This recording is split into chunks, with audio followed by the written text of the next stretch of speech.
नमस्कार, one India news plus में आपका स्वागत है। जयपुर शास्त्री नगर में नूरानी मदरसा में विचार गोष्ठी हुई, जिसमें एक संदेश लेख पढ़ के राष्ट्रीय मुस्लिम महासभा अध्यक्ष सैयद साहिब आलम ने सुनाया, जो इस प्रकार है। हाल के दिनों में लव जिहाद शब्द ने ध्यान आकर्षित किया है, जबकि इस्लाम किसी प्रकार के जबरन धर्मांतरण को खारिज करता है। इस्लाम एक शांति प्रिय धर्म है जो हिंसा के खिलाफ है। भारत का मुसलमान देश में भाईचारा अमन पसंद है।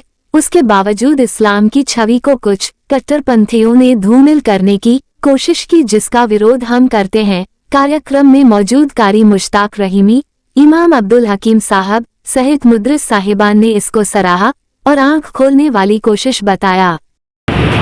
आस्था में स्वतंत्र इच्छा और इस्लाम की स्थिति को समझना, या हाल के दिनों में जो इतने जो मसले आए हैं, चाहे वो लव जिहाद हो, शब्द जो आकर्षित करते हैं, विभिन्न प्लेटफॉर्मों पर विभिन्न बहसों का हिस्सा छिड़ गई है कि इन चर्चाओं के बीच में केंद्र सरकार की बुनियादी सवाल ये पैदा करता है कि क्या इस तरह की जो धर्मांतरण हो रही है, इस तरह की जो चीज़ें होनी चाहिए वाकई सही है। इस अन्वेषण के बारे में जानकारी देते हुए इस्लामी शिक्षकों द्वारा देश में मूलभूत सुविधाओं का प्रतिनिधित्व पर प्रकाश डाला गया है।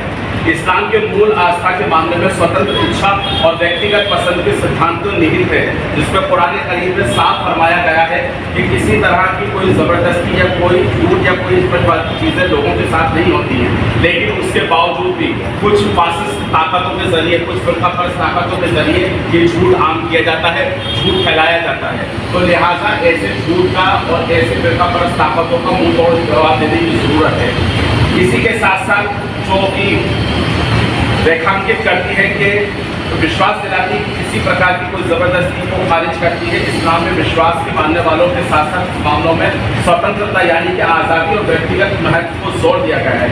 किसी भी प्रकार की कोई मजबूर करने की कोई धारणा का कोई जिद इसके अंदर मौजूद नहीं है। अल्लाह ने अब इंसानों को एक जिंदगी के अंदर अक्ल दी है और अपने सलीम को इस्तेमाल करने के लिए जो ताकत दी है, वो तमाम चीज़ें इस बात के ऊपर शाहिद हैं कि इंसान अपनी मर्जी का मालिक है, अपनी मर्जी से जीता है, अपनी मर्जी से जागता है, अपनी मर्जी से सोता है और इस्लाम की पैरवी करता है, यानी कि इस्लाम मजहब को मानता है और इस्लाम मजहब के अनुसार यानी कि उसके मुताबिक अपनी ज़िंदगी गुजारता है, जैसा कि कुरान में अल्लाह का हुक्म दिया गया है। लेकिन उसके बावजूद कुछ लोग इस्लाम को बदनाम करने और इस्लामी तालीमात को बदनाम करने के लिए और मदरसों को बदनाम करने के लिए आए दिन साजिशें करते हैं, जिसकी सख्त और पूरे अंदाज अल्फाजों के अंदर मजम्मत की जाती है। और जमीयत उलमा हिंद और जमीयत के